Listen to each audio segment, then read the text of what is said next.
participation. Daniel Kariuki, KTN News.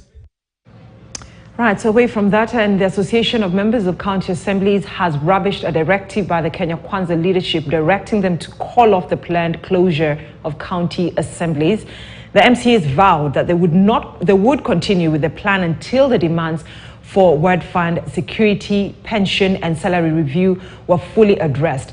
Now, this as the back of UDA Secretary Cleophas Malala directed all the Kenya Kwanza affiliated county assemblies to ignore decisions by third parties. Elvis Kosgei now reports. Speaking in Naivasha in the county of Nakuru, after a consultative meeting, the MCAs said they intend to close down county assemblies in a bid to get word fund, security, pension and salary review. They hit out at UDA Secretary General Cleophas Malala, adding that the calls for better remuneration had nothing to do with the UDA party. By kuanzia wiki tayari buke 11 zimefuga plenary. Na tunasema ya kwamba zikifuga ujue hakutakuwa na budget haitapita. Kwa hivyo tunasema ya kwamba wacha mambo ambayo MCAs wanaongea juu yake yaangaliwe kwa sababu yanahusu mwananchi wa kawaida. Sisi tutetee MCA na hii maneno sio ya chama na si ya muungano. Hii ni welfare ya MCA kuanzia pwani kwenda magharibi, mashariki. Hakuna mahali tunasema kitu kingine, tunasema ni welfare ya MCA. They accused the government of raw deal, adding that all county assemblies would close down next week. Governor ako na pesa zake, president ako na pesa zake. Tukija tuangalie mbunge ako na pesa zake za CDF.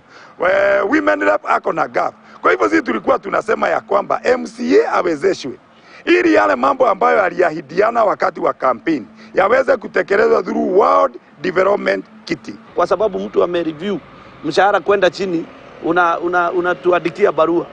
Utaandika nyingi sana na goja next week ndio ujue tutafuga yetu Nakuru. Sasa ndio uone kweli maneno inaendelea ikishika. They vow to continue agitating for an increase of their salaries from the current 86,000 shillings to the previous 165,000 shillings. Kuambia Secretary General kwa sababu hatutaki kubishana kwa sababu ya mambo hayo. Issue ya welfare ya MCAs kote nchini Kenya haihusu chama, haihusu religion na haihusu mambo yote. It has no political inclination. Sisi tunasema ya kwamba mambo ambayo MCAs wanaongea, issues ambayo MCAs wanaongea ni welfare. Tunaomba ya kwamba tukipitia chama isikuwe pande ingine pia ndio ambayo inatuwekea block. Listen to the cries, and we want to tell Honorable Malala that we respect you as the SG, but you must respect the voice of the people, because we the people are not going down. On April 23rd, Council of Governors Chairperson Anne Waiguru had hinted to county shutdown over the delay of funds by the National Treasury, which has now released over 90 billion shillings. Elvis Kosgei, KT News, in the county of Uasin Gishu. After the break, besieged religious leaders